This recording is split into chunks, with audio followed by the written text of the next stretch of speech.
Hello, ladies and gentlemen. This is Druid Tank DPS, aka Darthus from the Breakfast Club UI, here with the Restoration Druid Healing Guide for PvP. So today I'm going to be going over talents, glyphs, then we're going to go to stat priority, and then just do an overview of the class. Now, if you want to see more on Druid class, just let me know. More in-depth guides, we'll go over arena guides, or anything you guys want. Just leave them in the comments below. Thank you. So let's get right into this. We're going to go ahead and go right into talents and glyphs. We're going to go ahead and start on glyphs first. Now, unlike other classes, glyphs are actually pretty damn good for restoration druids right now. So, first thing you want to go over is Glyph of Regrowth. It increases the critical chance of your regrowth by 40%. So that's pretty much just an instant crit every single time. And it's pretty much just what you want to go for every single time in Druid. Also, Cyclone is very useful. Glyph Cyclone increases the range of your Cyclone by 5 yards, which is actually a big deal in PvP. Helps you a lot with CC on healers and other DPS. So another one you're going to want to go for is Glyph of Bark Skin. This reduces the chance you'll be critically hit by 25% while your Bark Skin is active. So it can very well help you to survive a burst while you have Bark Skin active. Now another one that you could put it with Glyph of Bark Skin is Shape Mender, which heals you for 5% of your maximum health each time you shapeshift. So you could either go for either which one. You could interchange them against different comps. So let's go ahead and go to talents. Now talents for Druid is actually pretty interchangeable on different comps that you're going against. Displacer Beast is really, this one is going to be always Displacer Beast. Level 30 talents, you can switch between Ysera's Gift, which is very useful for all around passive healing, or Cenarian Ward for a really big burst comp that you're going against. So you could switch between these different comps. What I usually roll with always is usually Ysera Gift unless I switch it out on a different comp. Now this one is also very reliant on the comp you're going against. Typhoon, I usually roll with that one going into it. It's good for interrupting people, stuff like that. Mass Entanglement, you're really never going to use that. Fairy Swarm you can use against stealth comps and stuff like that. Also, the next one is also very interchangeable, once again, with burst and non-burst comps. Incarnation Tree of Life, you're going to want to go against burst comps, very high damage comps. Force of Nature is also going to be a very good one to go against just passive comps, stuff like that. Mighty Bash is also, your 75 talents are also very interchangeable. Ursul's Vortex used to be useful, not much anymore. Mighty Bash and Incapacitating War are the really only two that you're going to be going with. Mighty Bash for a comp you're going to be wanting single target CC, and Incapacitating War for AoE CC. Very simple there. Level 90 talent, you're going to want to go for Heart of the Wilds, just always. And level 100 is also just Germination. Germination is really OP talent that's just insane. So let's go ahead and move on to, right now this is Druid Tank TPS I'm on. We're going to go through all of your stat priority.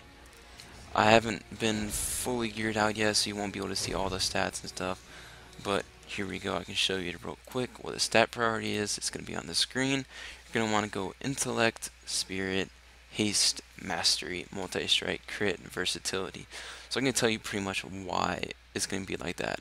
So I'm pretty much going to go why you're going to go with this stat priority. First of all, you're going to want to go with Intellect as your first primary stat because it increases the damage and healing done by your spells overall. Second, you're going to want to go with Spirit because it increases your rate of mana generation. You already know this anyway. Haste is a very useful stat for druids. It increases your spell casting speed and it adds additional healing to your hots and increases additional damage to your dots. Also, Mastery is very useful for druids. Mastery on your druid increases direct healing, let's say a regrowth. And also after that, it gives you harmony. Periodic healing damage is increased by 21%. Really great for HOTS, especially when you're running germination for double regrowths. So let's move on to multi-strike, crit, and versatility. These are pretty much just the later end of the stat priority. So you guys already know what multi-strike is, crit, and versatility is. Now we're going to move on to the overview of the class and pretty much just a basic guide on how to play your druid in a PvP scenario. In this PvP scenario, you're going to want to be keeping up your double rejuvenation because of your germination talents and your life bloom at all times, as much as you can on both targets, depending on what arena you're playing, 2s, 3s, or 5s. So you're going to want to have both of these up. When the person is taking damage, you're going to want to use your Swiftman depending on how much damage the person is taking. Swiftman is just a really quick instant heal that you can shoot in on someone. Regrowth is a very fast heal. It is going to be instant crit because of your glyph that you chose at the very beginning of this video. Right here, your regrowth glyph. So now I'm going to go over high damage counters at big heals that you're going to be able to use on your friendly. First of all, it's going to be Nature Swiftness, which makes your next Entangling Roots, Healing Touch, Rebirth, or Regrowth to be instantly free and castable in all forms.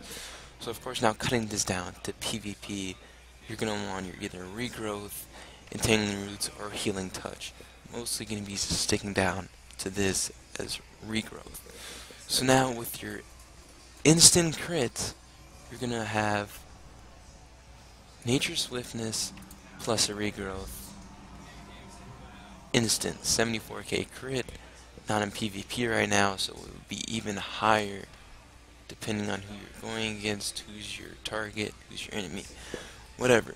So let's move on to other very good counters.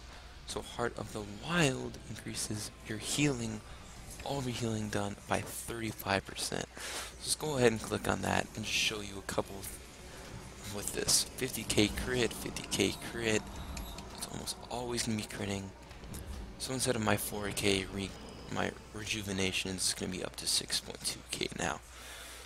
So that is a very big, very long, it lasts for 30 seconds CD. As well as Incarnation Tree of Life. Now if you're in a very, very, very tough situation, you can use Heart of the Wild and Incarnation Tree of Life together, making your regrowth instant 57k crits. It's pretty insane heals right here. Also, another very useful technique while you're in Incarnation Tree of Life is your Entangling Roots is instant. Of course, he's immune. Fail. But you know what I mean. Also, your Wild Growth has an additional 2 targets. Really not useful in PvP, but there's pretty much basics on how to counter big damage situations, as well as using Iron Bark and your Bark Skin. Alright guys, so thanks for watching this video. Again, like I said at the very beginning of the video, if you want to see a more in-depth guide on Restoration Druid in PvP, I can do that. So just guys, comment in the section below if you want to see that. Any other stuff you want to see, also leave a comment. Leave a like if you enjoyed this guide. And once again, subscribe if you want to see more content. More content coming out this week, guys. Thanks for watching once again. See you in the next one.